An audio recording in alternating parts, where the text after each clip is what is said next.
I was born on the mission field. My parents were missionaries, and grew up through high school in India. And then we were in the States for higher schooling and pastoring, and then we went back to India in 1976 and were there for 31 years. When we came to the point of saying it was time to leave India, I had no desire to stay on there if the Lord was opening another door. We were ready to move on to where He wanted us to be. I always thought I'd have to drag him out kicking and screaming, but he was ready. And that was sort of a confirmation that we were doing the right thing. We were sort of in a sheltered situation. We were teaching in a Bible school, a seminary, and we lived on the campus. And we often said throughout all the years we were there that we really were not out in the real India. Our students were real Indians, but we were in a rather sheltered situation.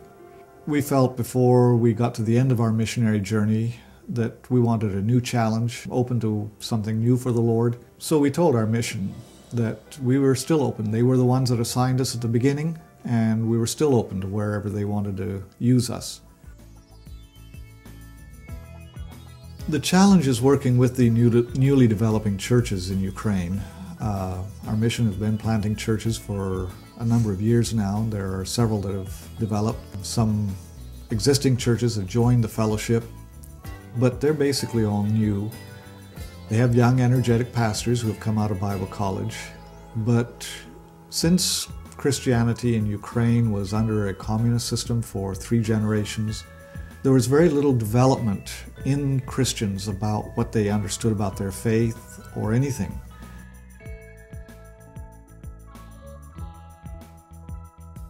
Where most Ukrainians would probably consider themselves members of the Orthodox Church, even in the Orthodox Church there's not a lot of emphasis on the Bible itself because they emphasize the ritual aspect of worship.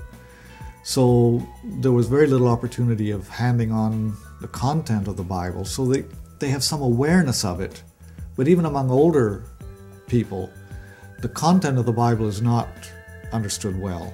We're really kind of excited about the difference in what we're going to be doing. We're still doing what we know.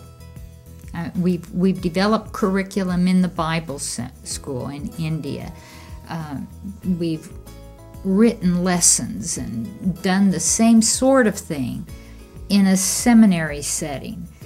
And now we're going to sit down with the pastors themselves and some of the leaders and find out exactly what they think they need, and not work it according to what we think they need, but try to find out where their greatest needs are and how we can help to meet those needs. So it's the teaching of the content of the Bible, but also understanding what it means to believe it, how to share it with others, and also looking at issues of dysfunctional families. How can we help them have some skills in dealing with problems within the family, alcohol abuse, drug abuse, family relationships. All of these are areas that they are asking for help on. There's so much opportunity for ministry to children. Our field does a lot of work in Verdansk in the orphanages there, trying to help the children in the orphanages. There's just all sorts of opportunities here. Probably most importantly, we're asking for a prayer team that would be supporting us with prayer, because we are involved in spiritual ministry. Even writing is a spiritual ministry. Yeah. Writing curriculum is spiritual. And so we're asking for a network of prayer warriors who would be supporting us with prayer and intercession, that God would grant us wisdom and discernment as we work with the leaders, and then chart out the curriculum and then the lessons that go with it. Also prayer for us as we make the adjustment from an Indian culture to now a Ukrainian culture, which is very different, climate-wise, language-wise, in every way. There's a lot of difference. Mm-hmm. So we really want to build a network of prayer warriors who are with us in that ministry.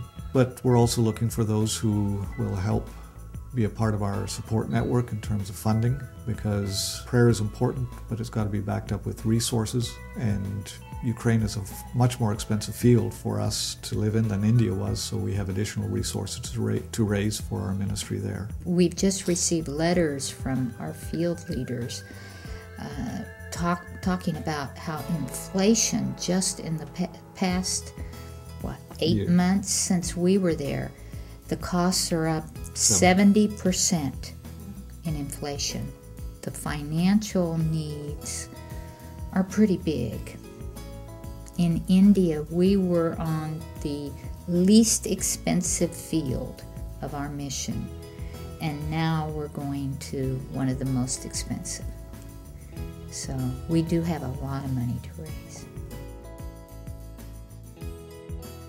World Gospel Mission is an interdenominational mission that will soon celebrate its 100th anniversary. It is in the Wesleyan tradition. It has ministries in 23 countries of the world, including the U.S., and it depends upon God's people to provide the financial resources for all of its ministries on all of its fields.